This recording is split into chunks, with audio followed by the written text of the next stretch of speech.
ಬೆಳಿಗ್ಗೆ ಎದ್ದಿದ್ದ ತಕ್ಷಣ ನನ್ನ ಮಗಳು ಮುಖ ನೋಡಿಕೊಂಡು ಅಲ್ಲಿಂದ ಸೀದಾ ಬಂದಿದ್ದ ತಕ್ಷಣ ನಮ್ಮಪ್ಪ ಬಿಸಿ ಬಿಸಿ ಟೀ ಕಾಯಿಸ್ತಾಯಿದ್ರು. ದೇವ್ರ ದರ್ಶನ ಮಾಡಿಕೊಂಡು ದೇವರೇ ಇವತ್ತು ಎಲ್ಲೋಗೋದು ಏನು ಮಾಡೋದು, ವೀಕ್ ಆಫ್ ಇದೆ ಅಂತ ಪ್ಲ್ಯಾನ್ ಮಾಡ್ತಾಯಿದ್ದೆ. ಸರಿ ಅಂದ್ಬಿಟ್ಟು ಅಲ್ಲಿಂದ ಸೀದಾ ಮೇಲೋಗಿ ಟೆರೆಸ್ ಮೇಲೆ ಒಂದೊಳ್ಳೆ ವಾತಾವರಣ ಸವಿಯೋಣ ಅಂತ ಬೆಳಗ್ಗೆ 6 ಗಂಟೆಗೆ ಎದ್ದೋದೆ.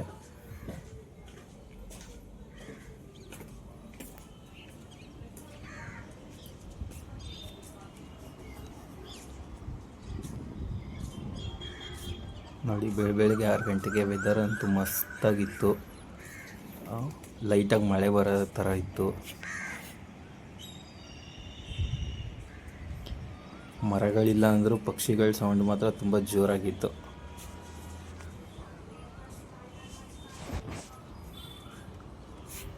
ಆಮೇಲೆ ನಮ್ಮ ಅಪ್ಪ ಬಂದರು. ಅವರು ದಿನ ಮಾಡೋ ಥರ ಇವತ್ತೂ ಪಕ್ಷಿಗಳಿಗೆ ಊಟ ಹಾಕಿ ಆಮೇಲೆ ಮನೆಗೆ ಹೋಗಿ ನೆಕ್ಸ್ಟ್ ಇನ್ನೇನಿದೆ ಕೆಲಸ, ಅವ್ರ ಕೆಲಸ ಏನೋ ಅವ್ರು ನೋಡ್ಕೋತಾರೆ. ಬೆಳಗ್ಗೆ ಎದ್ದಿದ ತಕ್ಷಣ ಪಕ್ಷಿಗಳಿಗೆ ಸ್ವಲ್ಪ ಅನ್ನ ನೀರು ಹಾಕೋದನ್ನು, ಕಾಳುಗಳಿದ್ದರೆ ಕಾಳುಗಳು ಹಾಕೋದನ್ನು ಮಾತ್ರ ಮಿಸ್ ಮಾಡಲ್ಲ. ಅದು ಎವ್ರಿಡೇ ಮಾಡೇ ಮಾಡ್ತಾರೆ.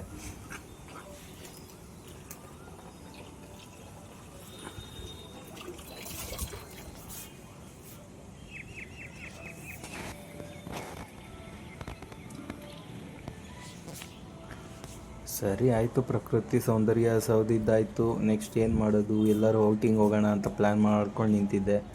ಎಲ್ಲೋಗೋದು ಅಂತ ಯೋಚನೆ ಮಾಡಿಕೊಂಡು ಕೊನೆಗೆ ಹಂಗೆ ಒಂದು ಐಡಿಯಾ ಬಂತು. ನಮ್ಮ ಅಕ್ಕನ ಮಕ್ಕಳು ಯಾವುದೋ ಒಂದು ಕಾಸ್ಟಿಯೋ ಅಂತ ಒಂದು ಆಫೀಸ್ ಇದೆ, ಅಲ್ಲಿ ಚೈಲ್ಡ್ ಬೇಬಿ ಫೋಟೋಶೂಟ್ ಸೆಲೆಕ್ಟ್ ಮಾಡ್ತಾರೆ, ಅಲ್ಲಿ ಕರ್ಕೊಂಡೋಗು ಅಂತ ಹೇಳಿದ್ರು. ಸರಿ ನಮ್ಮ ಅಕ್ಕ ಹೇಗಿದ್ರು ಇಲ್ಲ ಅಂದ್ಬಿಟ್ಟು ನಾನೇ ಕರ್ಕೊಂಡೋಗೋಣ ಅಂತ ಡಿಸೈಡ್ ಮಾಡಿಕೊಂಡೆ. ನನಗೂ ಹೆಂಗಿದ್ರು ಮನೇಲೇ ಇದ್ದು ಬೋರ್ ಆಗ್ತಾಯಿತ್ತು, ವೀಕ್ ಆಫ್ ಬೇರೆ ಇತ್ತು. ಮೆಟ್ರೋದಲ್ಲಿ ಹೋಗಿ ತುಂಬ ವರ್ಷಗಳೇ ಆಗಿತ್ತು. ನನ್ನ ಮಕ್ಕನ ಮಕ್ಕಳು ಅಷ್ಟೇ ತುಂಬ ವರ್ಷಗಳೇ ಆಗಿತ್ತು ಅಂತ ಹೇಳಿದ್ರು. ಅದಕ್ಕೆ ಒಂದು ಎಕ್ಸ್ಪೀರಿಯೆನ್ಸ್ ಇರಲಿ ಅಂತ ಕರ್ಕೊಂಡೋದೆ. ಮೆಟ್ರೋದಲ್ಲಿ ತುಂಬ ಚೆನ್ನಾಗಿತ್ತು. ಅಷ್ಟೊಂದೇನು ರಶ್ ಇರಲಿಲ್ಲ, ಸ್ಯಾಟರ್ಡೇ ಆಗಿರೋದ್ರಿಂದ ಅಷ್ಟೊಂದೇನು ರಶ್ ಇರಲಿಲ್ಲ. ಖಾಲಿ ಹೊಡಿತಾಯಿತ್ತು ಮೆಟ್ರೋ. ಆರಾಮಾಗಿ ಎಂಜಾಯ್ ಮಾಡ್ಕೊಂಡು ಹೋದ್ವಿ. ಸ್ವಾಮಿ ವಿವೇಕಾನಂದ ರೋಡ್ ಹತ್ರ ಇಳ್ಕೋಬೇಕಿತ್ತು. ಅಲ್ಲಿಂದ ಒಂದು 1/2 ಕಿಲೋಮೀಟರ್ ಡಿಸ್ಟೆನ್ಸ್ ಇತ್ತು.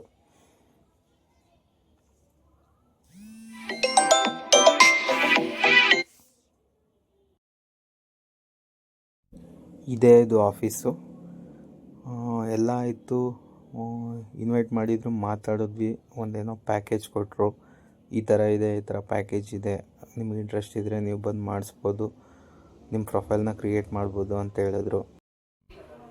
ಅವ್ರು ಕೊಟ್ಟಿದ್ದ ಪ್ಯಾಕೇಜ್ ಯಾಕೋ ಇಷ್ಟ ಆಗಲಿಲ್ಲ, ಜೊತೆಗೇನೋ ಸ್ಯಾಟಿಸ್ಫ್ಯಾಕ್ಷನ್ ಇರಲಿಲ್ಲ. ಅದಕ್ಕೋಸ್ಕರ ಬೇಡ ಅಂತ ಕ್ಯಾನ್ಸಲ್ ಮಾಡಿಕೊಂಡು ನಾವೇ ಸ್ವಲ್ಪ ಕಾಮಿಡಿಗಳು ಮಾಡ್ಕೊಂಡು ಹಂಗೆ ಮನೆ ಕಡೆ ವಾಪಸ್ ಬರ್ತಾಯಿದ್ದೀವಿ. ಸರಿ ಓಕೆ, ಹಂಗೆ ವಾಪಸ್ ಬರ್ತಾಯಿದ್ದೀವಿ. ಏನಕ್ಕೆ ಸುಮ್ಮನೆ ಹಂಗೆ ಹೋಗೋದು, ಎಂಜಾಯ್ ಮಾಡ್ಕೊಂಡು ಹೋಗೋಣ ಅಂತ ಫೋಟೋಶೂಟ್ ಮಾಡ್ಕೊಂಡ್ವಿ.